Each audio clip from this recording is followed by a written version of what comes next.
Hi and welcome to Z Games. Recorded live at 4ZZZ Studios in Brisbane and broadcast nationally over the Community Radio Network, Z Games brings you the latest gaming news, reviews and interviews from across Australia and around the world. Ladies and gentlemen, welcome to another exciting episode of Z Games, Australia's most internationally well-regarded gamer radio show. That's correct, isn't it, Mr. Jody McGregor? Absolutely 100% not a lie. That's right. Yes. So Jody McGregor is clearly joining me in the studio for this episode. Hello. There he is. The man in charge, Razor. That's me. That's him. I have you know that out of Jody and I, one of us always tells the truth and one of us always lies. Oh, really? So I'll leave you to figure out whether that fact that you mentioned at the start of the show was actually true or not. Moving on, Miss Candy Payne. Hi everyone. There she is. Yeah, I'm here. Yeah. Yeah, I think the fact is true, only because I don't think anyone's willing to dispute it. We're that good. Yes. So, Right. This episode. But you didn't introduce yourself, Lee. That's true. I'm Lee. Everyone said it. Well, this episode we've got a couple of special guests joining us. Meg and Anthony from Screwtape Studios, who are based here in Brisbane. They've got a game out called Verby, and we'll be talking all about that later on. Lee, you've also been playing an adventure game. I have. I travelled back to the late 90s. No, I didn't. I was playing Broken Age, which is Double Fine's new big fancy Kickstarter adventure game, and we'll be talking about that later on in the episode. But first, let's kick this episode off with the week in gaming news headlines, if you will, Ms. Candy Payne. Thank you, Razor.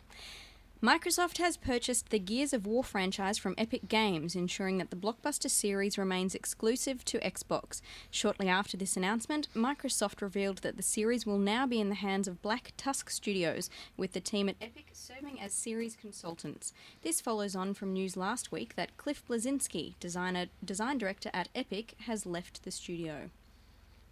I don't mind the idea of Gears of War being taken on by some different people, because I've liked a couple of games in that series, but they have got pretty samey. Yeah. I would like to see a different take on Fresh that. input. Yeah, new blood. Yeah. I think that they did a good job of resolving what they were doing there, but I think there's more scope, and I would like to see them in the same way that Gears kind of possibly grotesquely defined the previous generation's games. I would like to see something new and interesting happen there. Add a new gameplay element.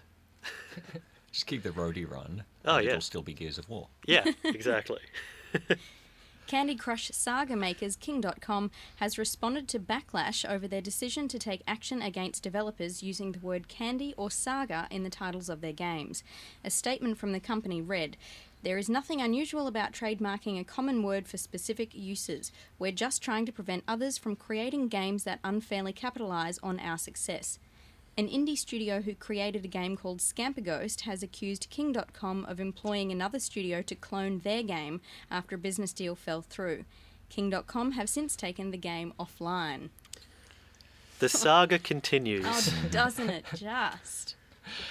Yeah, look, they said they took that game down to remove all doubt that they didn't rip it off, but I don't know, it seems like an admission of guilt to me. Yeah, hypocritical. Also, someone started up a game jam with the central theme being you had to include candy in the name of the game that you created. I think that's a great idea, to increase the number of games with candy in the title by like threefold just on the weekend. I saw someone on Twitter was mentioning that if you replace the middle word in Candy Crush Saga with any other word, you create an amazing game. For example, Candy Cat Saga, Candy Crime Saga, the list goes on. You can make any amazing game just by replacing that middle word with anything at all. What would Candy you make? Monkey Saga. Candy See? Monkey. Even better. Yeah, I'm pretty certain though that the first person who actually produces Candy Crime Saga will become an instant billionaire. You're going to want to trademark that shortly. I'll be right back. Sony announced that they are working on an animated adaptation of the Sly Cooper series of games. Kevin Munro, director of 2007's TMNT, is attached to the project. Anyone care about this? Way to strike while the iron is hot, guys. Audible excitement in the studio. We're just taken aback. Yeah, whatever. That's it. That's following on from the previous announcement of a Ratchet and Clank 3D animated film as well. If you care about that cat with the gun and the robot who is his backpack. Slightly more so. Yeah, I know people who care Yeah. about that robot and that other thing. The Yeah. other thing. Yeah. Still holding out for that Crash Bandicoot live action adaptation. It's gonna happen. Good. Hello, this is Rick Dalton, and you're listening to Zed Games. We are joined in the studio right now with a couple of indie developers from a studio called Screwtape Studios. Guys, welcome to the studio. Hey guys. So can you tell me about your respective roles at Screwtape? Yeah, Screwtape's a two-man operation. Well, Two-person. two-person operation. We're 50% female, which is great. I very much handle production, testing, then all the admin, HR stuff that unfortunately comes with running a business that you like to forget about. But then there's a little bit of design done together, but all of that design... Yeah, and I handle creative direction at the moment, also lead programmer and lead designer, and I get all the fun jobs. I get all the cool stuff. I get to realise my crazy fantasies. So late last year you put out another game called Verby, which is a word game. Can you tell us about that? We wanted to do something a little bit different. It's a word game. We really wanted to make it have this social bent, all about challenging your friends. But without being a Scrabble or Boggle clone like all the other games. That was my big thing. It couldn't be just a replica. Yeah, so we had this idea, and we actually pitched it to Right Pedal Studios, which is a sort of an incubator in Brisbane, accelerator, sorry, not incubator. But they help you out with a little bit of funding, and then there's some pros there that have years of experience behind them, help us out with design and things like that. So they said that they'd give us a little bit of money and a little bit of guidance, so we went in and worked with them for a few months. And the result was Verby, and it's this, like I said, a social word game. It's all about unjumbling words based on a cryptic clue. We sort of crossed Boggle with Anagrams, sort of that sort of idea. But it's all directly against your Facebook friends. Can you tell us about your experience working at Right Pedal? Do you think this game would have come to fruition without their assistance? It definitely wouldn't have. No. It's probably not the sort of game that we would have made on our own, but the experience was generally pretty good. It was definitely a learning. We've never had to deal with sort of publishers and those big voices and the money people saying, yep, that's cool, but we sort of want it like this, or research shows us this, and it really helped us deal with different objectives. They've got one set of rules and objectives that they want to fulfill. We've got a different set, and bringing the two together was a challenge sometimes. But, in the end, we learnt a lot. And the game's out and thousands of people are playing it, so, it can't be too bad. Yeah. What do you think is the main feature of Verby that sets it apart from the other word games? I think for me it really is the idea that the clues are more cryptic. There's this idea of not just asking trivia or not just sliding, trying to find a word in a cube of letters. That the idea that you have to almost know the word rather than being able to just see what you can make, which is a little bit more intellectual to a point, but also I find it more fun in that sense, because you never know somehow how someone actually got a word in Words with Friends, whether they actually went and looked it up, or and, how'd you get that 79 word. Playing Verby certainly makes me feel smart. Yeah, well, one thing we did really early on, like a lot of the word games, they've got a timer, and you've got to solve as many words as quickly as you can. And we had that in there, and people were just sort of scrambling letters around, and it sort of took the fun out of it. You weren't learning anything. I mean, it's an ulterior motive that people learn while they're playing Verby. We wouldn't say that up front. But, there's no timer, so you can take as long as you want to play the rounds. We'd encourage people to Google and go onto Wikipedia and try and figure it out. If you can learn a new word or learn, a different definition for a word just by playing it, then we consider that a bit of a success as well. We're empowering intelligence. By scoring based on the number of moves you've made, it really makes me feel like I am smarter if I get a score back and it's like, you did that 2 moves under par. I'm like, yes, I am a genius. Yeah, that was something that we thought too, sort of, rather than throwing around a whole heap of letters and just, randomly falling into the right answer, you want to think about it. It's really easy sometimes to know the word, but then finding maybe it's because I'm a programmer at heart, and like a sorting algorithm seemed really interesting to me. But looking at the word and finding the most efficient way to sort it seemed like a real challenge. And the fact that you can go under par is actually a bug, but we left it in because it's pretty awesome, and people feel even smarter when they get it under par. I'm a genius. Do you have a favorite clue that you came up with? I have one, but it didn't make it into the game. The clue was, makes milkshakes fun. And the answer was curly straw. But on the flip side of that, it was the programmer's fault that we couldn't get 2 words in. Of the 3,000 words that are in there, each word has 2 clues, and 60% of them I wrote. So I don't even remember the clues, sitting here thinking about them right now. I'm great at the game, though. I hope so.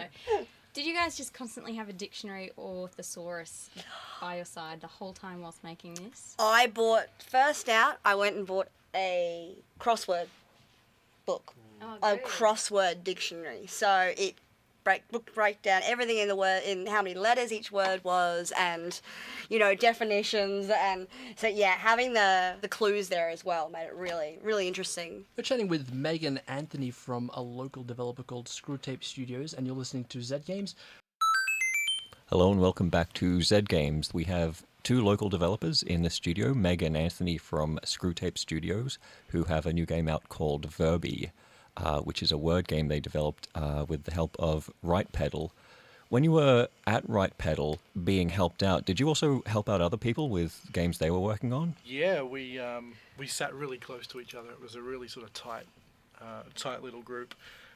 So we got to know them really well, and it was mostly programming stuff. We were all working in Unity, so we sort of there must have been about 15 years combined Unity experience there, and we've all done different things. So that was where a lot of it came together. Plugins that you'd written got shared to the other Sharing teams code as and well. stuff like that. And then every Friday afternoon we'd have like a good sit down, grab a beer, and put the games up on the big screen, and we'd play through and talk about what we'd done. And the other team said, "Oh, have you thought about this? This would be cool." And so it was really collaborative, really cool.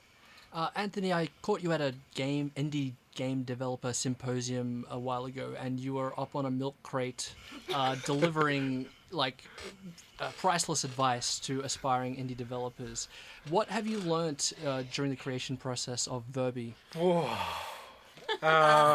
It doesn't matter how good your game is, if you don't market it, it doesn't matter how good your game is. That's the biggest thing. I mean, we made a lot of mistakes with our previous games that were all in-house, and we looked back and went, "Oh, we screwed up there." We know we've got a lot of that in place now, in terms of processes and stuff like that. And but now the biggest external challenge still is getting it out there. How do we make this thing attractive to people? And it's still a challenge, and we're learning every day. Last time we had you in, you spoke about the game that you were working on called Invasion, which was a shooter, but that hasn't been released yet. Is it because... why is that? Why? Just as we were finishing it, we're still about 95% done with it. And just as we were putting the finishing touches on, we started our relationship with Right Pedal, and we also got grant funding for a PC game that we're working on. Within 3 days, we got this influx of work, and we didn't want to rush Invasion out. It's still I know for me personally, it's this thing that I've been toiling over now for 3 years. It's our white whale. It will get out. And we got money, I guess. Someone gave us money, and the thing that didn't have money behind it had to be put on the back burner. Money changed you. Oh, it did. We sold out I'm big happy time. to sell it. If we could just sell out again right about now, it'd be great. Something that you also mentioned to us last time you were on the show was that even though you were developing mobile games or smaller titles, you still had aspirations of making a grand opera, something like Mass Effect. I think, Anthony, you said that you would love to make an epic action game. Are you any closer to achieving that dream? We're about 45 minutes to an hour of gameplay closer. Yeah, so we got some funding early last year to put together a demo and sort of prototype different ways of dealing with narrative in the gameplay setting, which got us, a 45-minute demo, which we haven't released. It's in-house. But it's lots of fun, and we learned a whole heap of stuff, and we're taking that forward.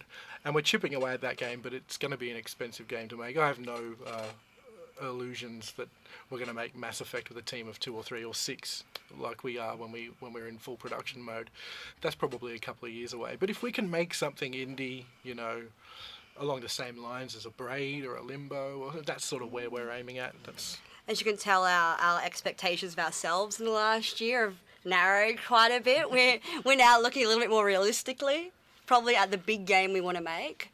And the next big game will still be action-y, but it'll be a platformer, still with a narrative side to it. Not quite as big as we were expecting originally, though, in our last game.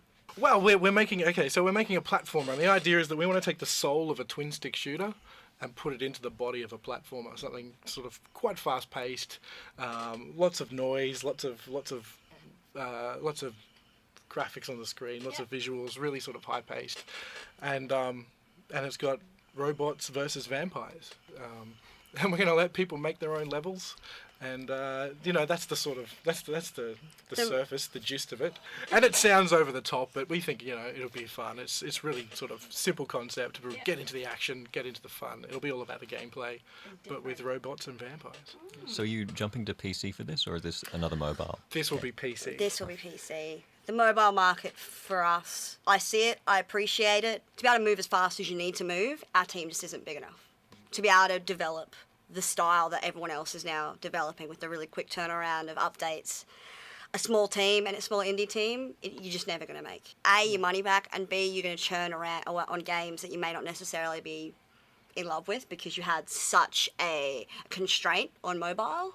It's a great place for us to learn, but I think for both of us, it's always been in PC. You're a two-person operation. Have you ever considered adding extra people to it to be able to compete in that market? So, we do, as sort of the demands of the games are met, we will contract people on, and then we'll let them go, or their contracts will run out when we've gotten the content out of them. That sounds really harsh, but if we had to employ a full-time staff all the time, we would have shut up shop 2 years ago. It's just we ourselves live on like noodles still, and couple of $100 a week that we take out of the company.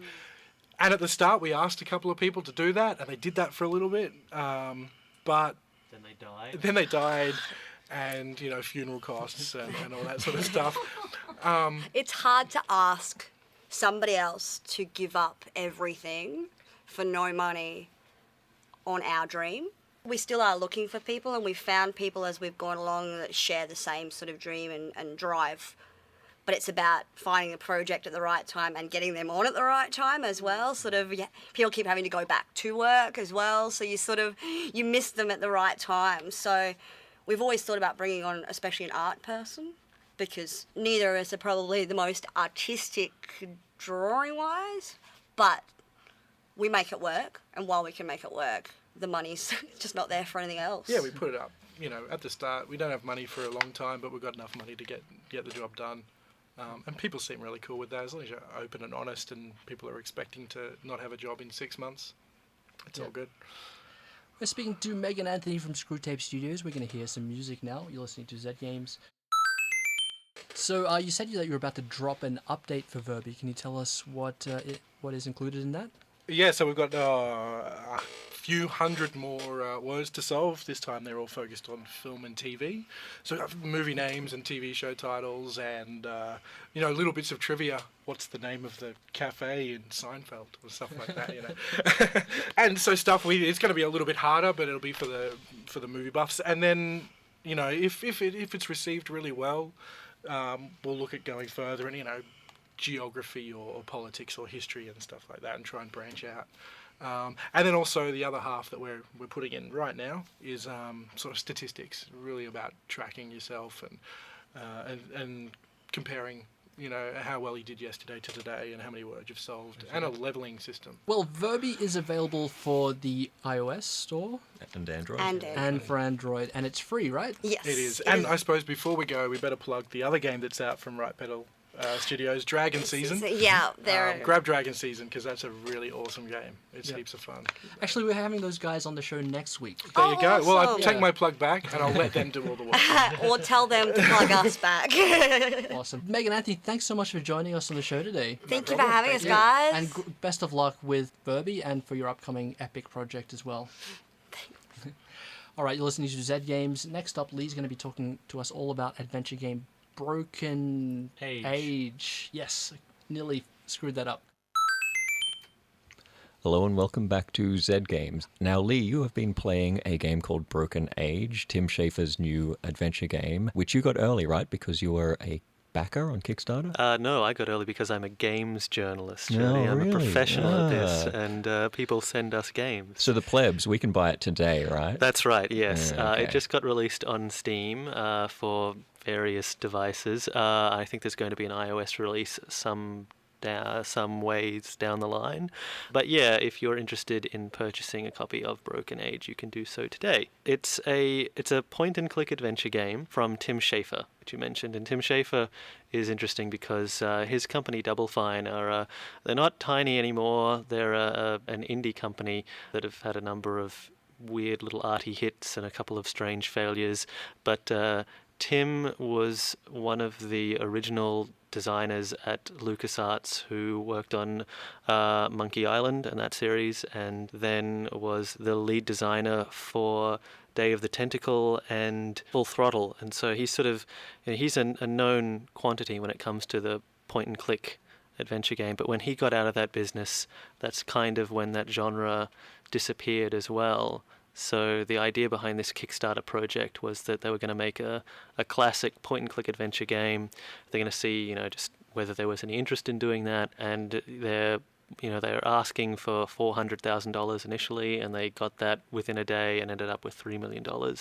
So this is the end result. We finally get to see, where that money went, and it went somewhere. Yeah, Broken Age, I'm a big fan of point-and-click adventure games, and in many, many ways this is really a magnificent thing to behold, because it does really capture the spirit of those games. It really does feel like a return to the things that made that genre appealing now 20 years ago. How about the things that make that genre unappealing? Like, when you'd hit a brick wall because you couldn't figure out a puzzle? Yeah, I think it kind of does away with that as well.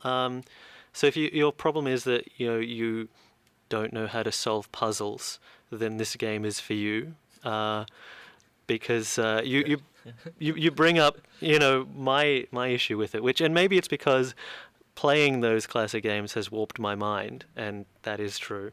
That was a statement. I didn't really find any challenge here. It didn't. At times, it didn't even feel enough like a game. I was just kind of clicking my way through a really lovely, beautiful story. And I think that they have...